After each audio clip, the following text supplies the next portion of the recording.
Alors un certain niveau de connaissance qui peut troubler. Vous m'expliquiez justement hors plateau que tout de suite après ce jeune homme s'est envolé pour l'Afrique, effectivement. Oui, totalement. C'est-à-dire que c'est-à-dire que l'envie c'était d'aller sur le terrain et de voir de lui-même.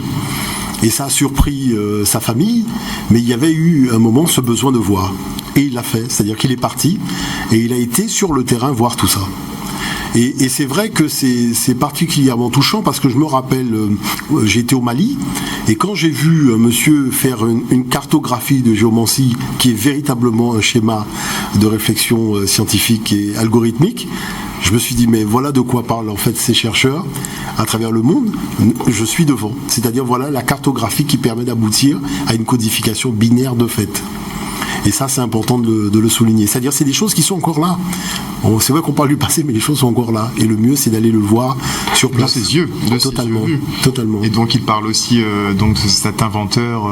Oui, de Mark Dean, parce que c'est quand même extraordinaire de voir que les gens sont dans une profession, mais ils ne savent pas que c'est un noir qui a fondé les éléments de ce secteur d'activité. C'est-à-dire, c'est des choses. Mais on pourrait citer beaucoup d'exemples. Vous voyez, parce que demander aux Guadeloupéens s'ils savent déjà l'implication de Raoul Georges Nicolo, par exemple, dans la télévision. Oui, totalement, dans la télévision. C'est-à-dire qu'il y a des matériaux que nous utilisons, mais on n'a pas encore fait le lien entre le savoir scientifique africain et ce matériel de haute technologie.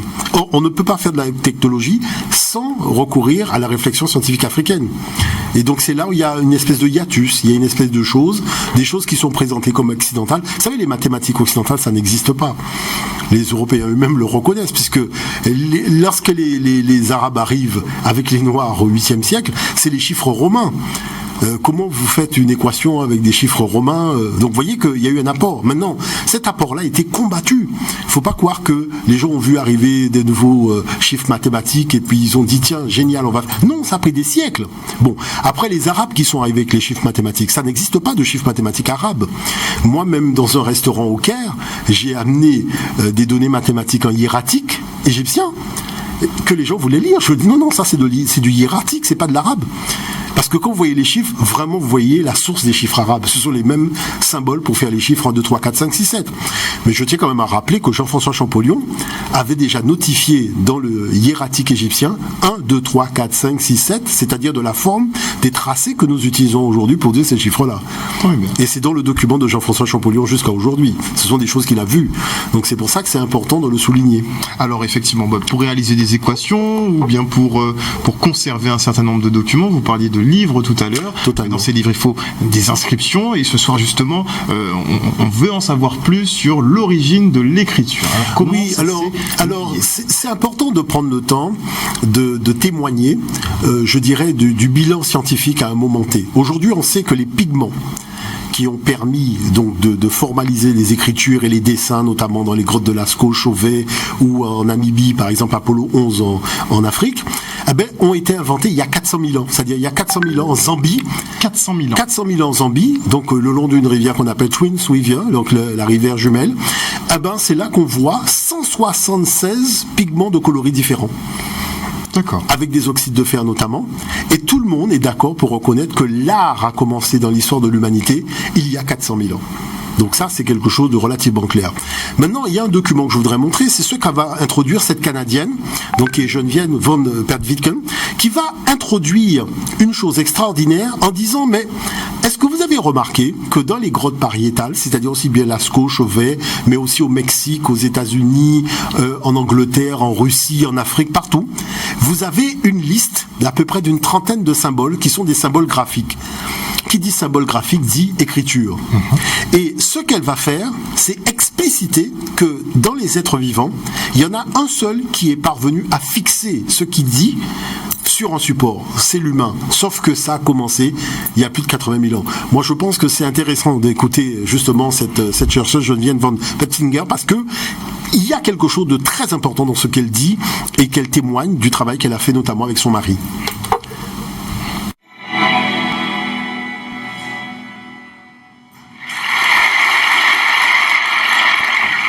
Something about caves I'm interested in is the development of the modern mind, of the evolution of creativity, of imagination, of abstract thought, about what it means to be human.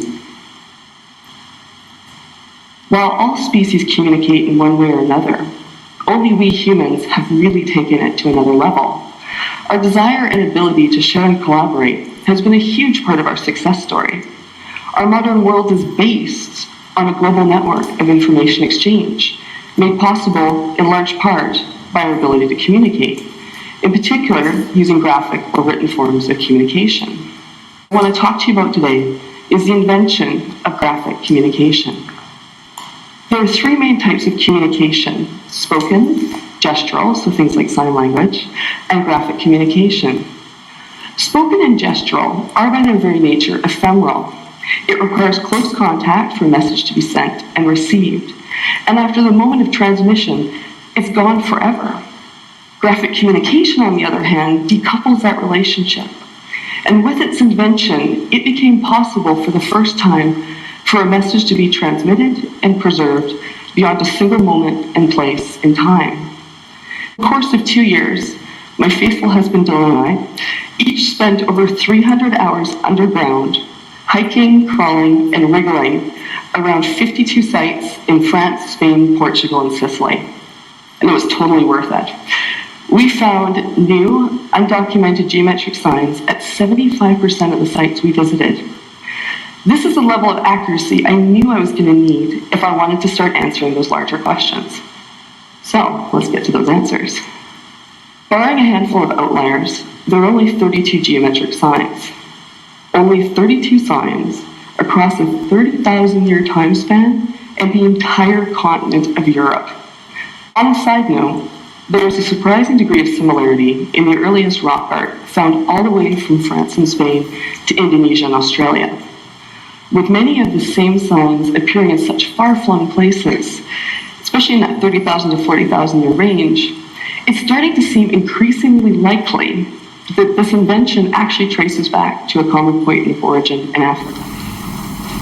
Donc effectivement, à chaque fois, tout nous ramène en Afrique. Toujours au point de départ en Afrique. C'est-à-dire que si on retrouve ce système de communication graphique partout à travers le monde, et qu'on connaît les dates d'arrivée des Homo sapiens africains dans toutes ces régions, maintenant, si on retrouve ça en Afrique, il y a deux possibilités.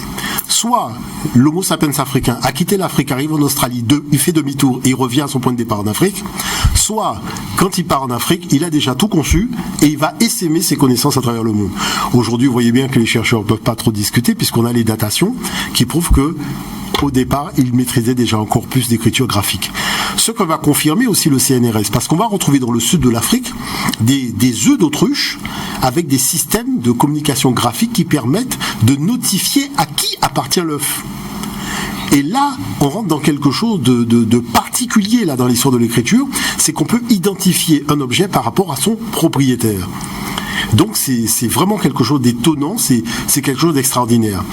Maintenant, les tablettes mathématiques qu'on va retrouver à Lebombo, qui date de moins 40 000 ans, et à Ishango, qui date de moins 30 000 ans, moins 30 000, moins 25 000, avec l'invention des mathématiques, c'est quand même le fait de graver une information sur un support et de pouvoir transmettre cette information pour qu'elle soit lue par quelqu'un d'autre, même à des centaines de kilomètres plus loin.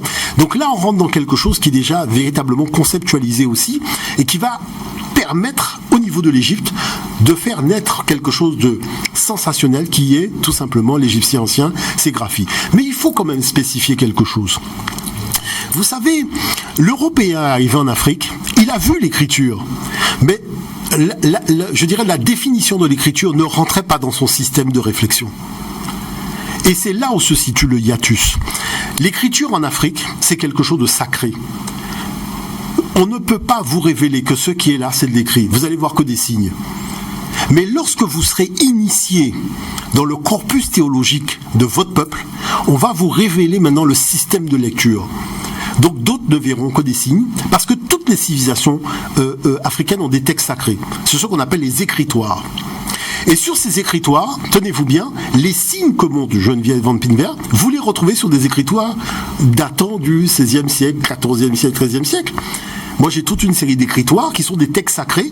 Vous voyez, ce qu'on appelle les tables de la loi, des Lusaku, les tables de la loi. Donc, tout ça, vraiment, c'est extraordinaire. Vous avez 2 tables en plus que les gens tiennent et vous avez le corpus théologique qui fonde les conditions de vivre ensemble sur le plan spirituel de ce peuple-là. On voit que ça a été un petit peu repris, on voit que le concept... Non, c'est-à-dire que c'est des concepts africains, mais de toute façon... Non, mais les 2 tablettes en particulier, sur les concepts de... Vous savez, Akhenaton avait 2 tablettes de la loi dans la cité d'Akhenaton qui se sont cassées, il les a fait refaire comme par hasard. L'autre aussi, ça se casse, ça se refait. Bon, tout le monde a déjà compris que le scénario était déjà écrit et qu'il a circulé un peu partout. Mais toujours est-il que ce qui est important, c'est que l'Européen arrive en Afrique, il voit de l'écriture, mais en même temps, il la voit pas. Et oui, parce que c'est pas son paradigme, c'est pas son système de réflexion. C'est-à-dire, il ne peut voir que ce qui rentre dans son système de réflexion. Je vais vous dire une chose. Vous imaginez qu'on vous dit, par exemple, que les premiers Indiens en Amérique qui ont vu arriver pour la première fois les bateaux, donc les bateaux qu'ils ont vu arriver, comme ils n'avaient pas de conception de bateau dans leur imaginaire, quand ils ont regardé l'horizon, à un moment, ils n'ont rien vu. Parce que vous ne répertoriez et classifiez que ce que vous avez déjà vu. Mais ce que vous voyez pour la première fois, votre cerveau bug. C'est-à-dire, il ne sait pas quoi en faire parce que ça sert à quoi, ça s'appelle quoi, ça vient d'où. Vous voyez ce que je dis par là? Donc, il y a eu ce temps-là, cette espèce d'hésitation qui a fait que... Donc, c'est important de pouvoir signifier ça. Maintenant, il y a une chose qu'il faut aussi souligner, c'est que bizarrement, l'Europe a reçu l'écriture de l'Afrique. Mais l'Occident n'a pas donné naissance à des écritures. Le mieux, c'est d'écouter le professeur Obenga. Il n'y a aucune écriture, ça n'existe pas. Prenez n'importe quelle CSV, cherchez une écriture occidentale, ça n'existe pas. Même le latin, c'est une écriture africaine, parce qu'il y avait des Africains qui vivaient en Italie. Mais aujourd'hui, c'est reconnu par la BNF, la Banque nationale de France, la Bibliothèque nationale de France reconnaît que le latin était déjà écrit et parlé par un peuple qui vivait en Italie, qu'on appelle les Étrusques. Et que les Européens sont arrivés là. Mais regardez une chose. Vous savez, alpha, bêta, gamma, c'est-à-dire ABG, et nous faisons ABC. Pourquoi? Parce que le peuple noir qui vivait en Italie a transformé le G en C. Tandis que le peuple noir qui vivait en Grèce a gardé le G. De par les liens qu'ils avaient avec les Noirs africains qui vivaient à Canaan, c'est-à-dire les Cananéens. Les Cananéens que les Grecs vont appeler Phéniciens. Mais c'est vraiment... Parce que Europe était une femme africaine et son frère Cadmos, c'est lui qui a apporté l'écriture en Europe. Mais à l'époque de l'Europe, c'est pour lui, il apporte l'écriture aux Noirs qui vivent là. Sauf que les Européens qui viennent du Caucase arrivent au même moment. Maintenant, ces discussions m'ont porté, je dirais notamment au niveau de la Sorbonne. Vous comprenez bien qu'il y a eu des discussions sur ça. Mais ce que j'ai expliqué aux chercheurs, c'est que Cadmos crée une ville qui s'appelle Thèbes en Europe. Est-ce qu'il y a une ville qui s'appelle Thèbes en Phénicie? Non, c'est Tyr, Sidon, Byblos. Où se trouve Thèbes en Afrique? Parce que Cadmos est né à Thèbes. Tous les Grecs l'ont dit. Thèbes, qui est la capitale de l'Égypte pharaonique, c'est là où il est né. Donc c'est pour ça qu'il a créé la ville de Thèbes. Autrement, il faudrait nous expliquer pourquoi un Phénicien crée une ville africaine en Europe. Ce serait pas logique. Bon, voilà. Donc c'est pour ça que c'est intéressant d'écouter ce que dit le professeur Obenga à propos justement de la problématique de l'écriture d'une façon générale en Europe. On regarde le document tout de suite. Peuples qui n'ont jamais d'ailleurs rien inventé, strictement rien, qui ont tout reçu. C'est le cas typique de la Grèce ancienne. La Grèce ancienne n'a strictement rien inventé, ce qu'on appelle invention scientifique, mais rien, zéro. Ils le reconnaissent eux-mêmes. Si c'est l'écriture, bon, on dit quand même bon, l'écriture grecque, le grec est écrit, mais la première chose à inventer, c'est d'inventer au moins son écriture. L'alphabet grec n'est même pas grec. Non seulement les lettres, même les noms des lettres. Quand vous dites bêta, c'est pas un mot grec. Alpha, bêta, gamma, delta, etc. Ce ne sont pas des mots grecs. Alpha, c'est pour Aleph, sémitique. Bêta, c'est pour bête, sémitique, veut dire maison. Gamma, c'est guimel, etc. Delta, c'est dalet, etc. Les Grecs n'ont pas inventé l'alphabet. Ça suffit, on peut s'arrêter. Ils n'ont pas inventé l'alphabet grec, les Grecs. Alors que tout le monde croit que l'alphabet grec est une invention autochtone des Grecs. Non, ils ont reçu ça. Ils ont reçu ça des Phéniciens. Et les Phéniciens eux-mêmes de l'Égypte antique. Ils le reconnaissent, même les Phéniciens. Même si aujourd'hui on y... Ils n'ont pas inventé, donc l'écriture c'est important. Ils n'ont pas inventé l'écriture. Ils n'ont pas inventé même ce qu'on appelle la philosophie grecque. Parce que même le mot philosophie, il y a deux composantes là. Philo, et puis Sophie, Sophia, la sagesse. Philosophe, le zoph là. C'est un mot composé. Mais dans les deux cas, la langue grecque, la langue indo-européenne n'explique pas le mot philo. Ce n'est pas une racine grecque, et indo-européenne même. Et Sophia, ce n'est pas une racine grecque. C'est un mot étranger dans la langue grecque. C'est formel. Tous les dictionnaires étymologiques vous le diront. Mais ce qu'ils ne diront pas, c'est que ce mot peut venir d'où? Moi, je crois qu'il vient de l'Égypte. Parce qu'enseigner en Égypte, c'est dit à peu près de la même chose que c'est beau, c'est bas, etc. Il suffit que le B devienne le feu, ce qui est très courant.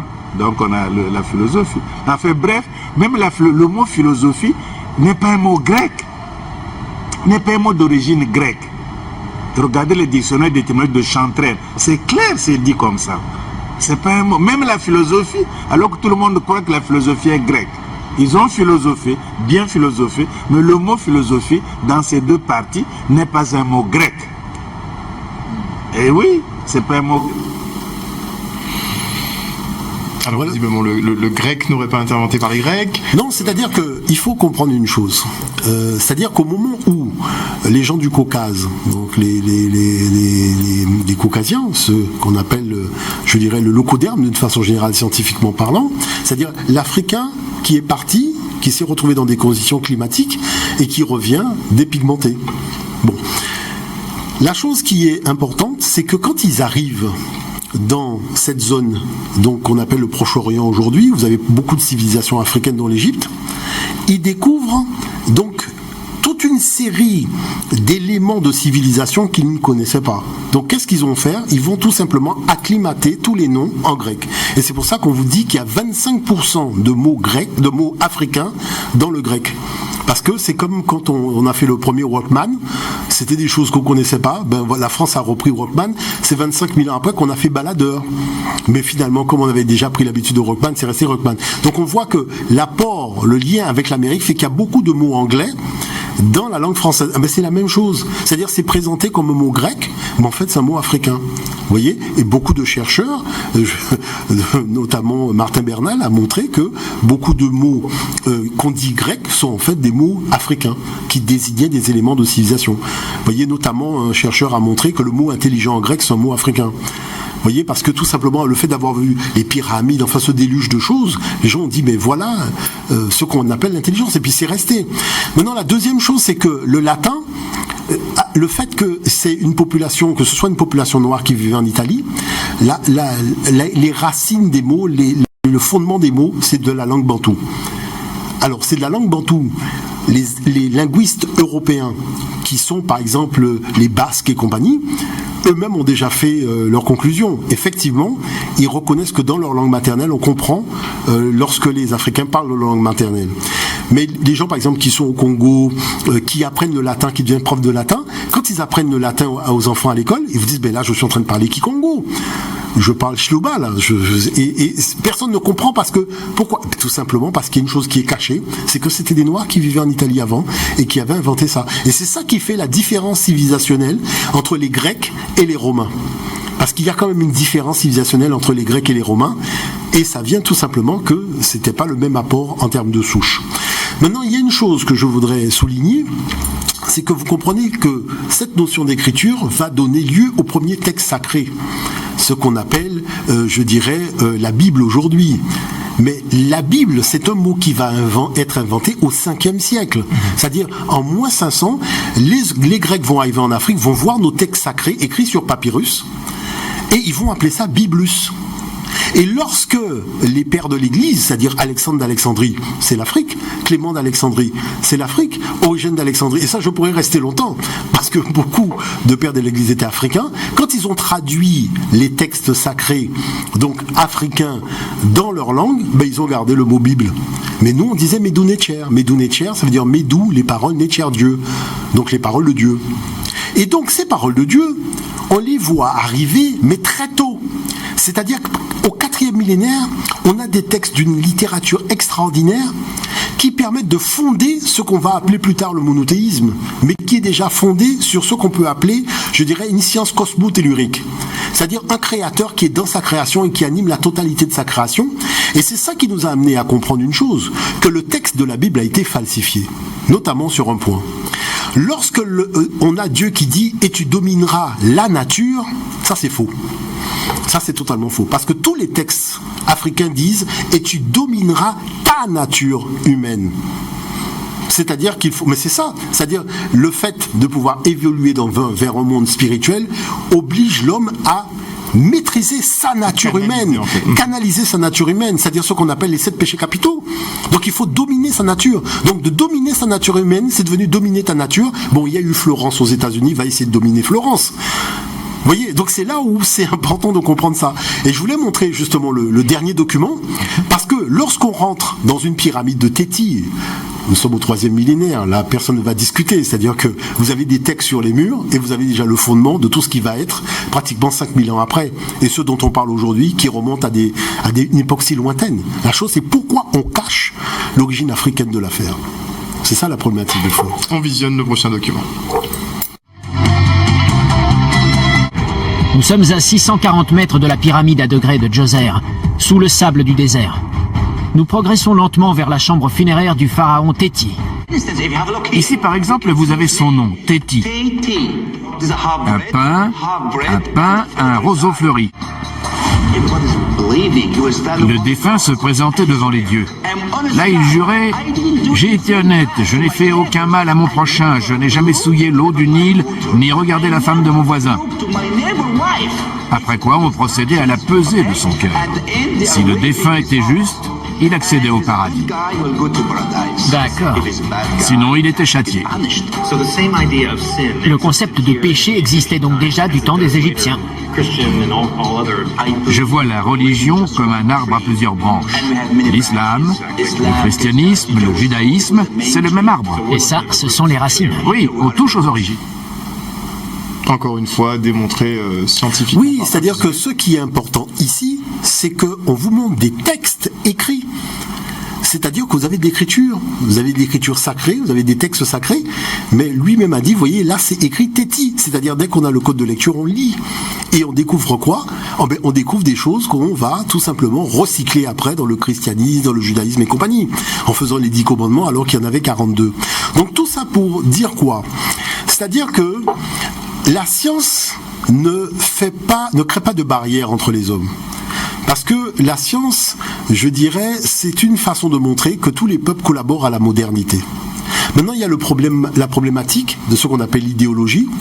Il y a ce qu'on appelle la géopolitique, qui va vouloir tout simplement acclimater des connaissances et les rendre quasi exclusives à tel peuple et de dire que finalement, je suis le seul à avoir fait. Mais ça oblige à cacher les éléments de fouilles archéologiques, d'avoir un discours qui est complètement falsifié, et ça oblige surtout à être dans un monologue. C'est-à-dire vous ne pouvez pas discuter avec un chercheur indien, vous ne pouvez pas discuter avec un chercheur mexicain, regardez les documentaires, les Blancs sont entre eux. C'est-à-dire on discute de l'origine de l'homme de machin, mais les gens sont entre eux. Où sont les Chinois ? Où sont les Indiens ? Où sont les Noirs ? Où sont les Pakistanais ? Où sont les Japonais ? Où sont les gens ? On discute de l'origine de l'humanité, mais où est l'humanité ? Vous voyez l'affaire ? On voit bien que l'affaire, c'est une cause vraiment été autocentrée. Oui, ça a été autocentré. C'est un petit peu comme le cinéma maintenant où tout se passe aux États-Unis. Oui, c'est pour ça que je dis que il faut aider l'humanité à se réconcilier avec elle-même. Il faut aider la recherche à sortir de l'univers de la falsification et amener les gens véritablement à témoigner de la vérité de manière à faire en sorte que les hommes qui sont à la surface de la planète puissent créer pour demain des conditions de vivre ensemble qui soient basé sur le respect de chacun. Et c'est ça l'objectif. Amener au respect de chacun et amener aussi chacun à se respecter lui-même en témoignant de la vérité. C'est ça qui est important. Merci beaucoup Jean-Philippe Omotunde, notre spécialiste des humanités classiques africaines. Prochain rendez-vous quand ? Jeudi dans une dizaine de jours. Une dizaine de jours, donc dans 2 semaines, effectivement, on vous retrouvera totalement. sur une prochaine thématique. Vous nous présenterez effectivement des découvertes scientifiques qui permettent d'expliquer, en tout cas de faire émerger une certaine vérité qui a été occultée pendant plusieurs milliers d'années. Merci encore, chers téléspectateurs. On espère que vous avez apprécié ce moment en notre compagnie. Restez branchés sur Canal 10. Après la coupure pub, vous retrouvez Yves Boissé pour Politiquement Vôtre. Et moi, je vous retrouve demain à 18h30. Une excellente journée et on a hâte d'être à jeudi dans 2 semaines. Ciao.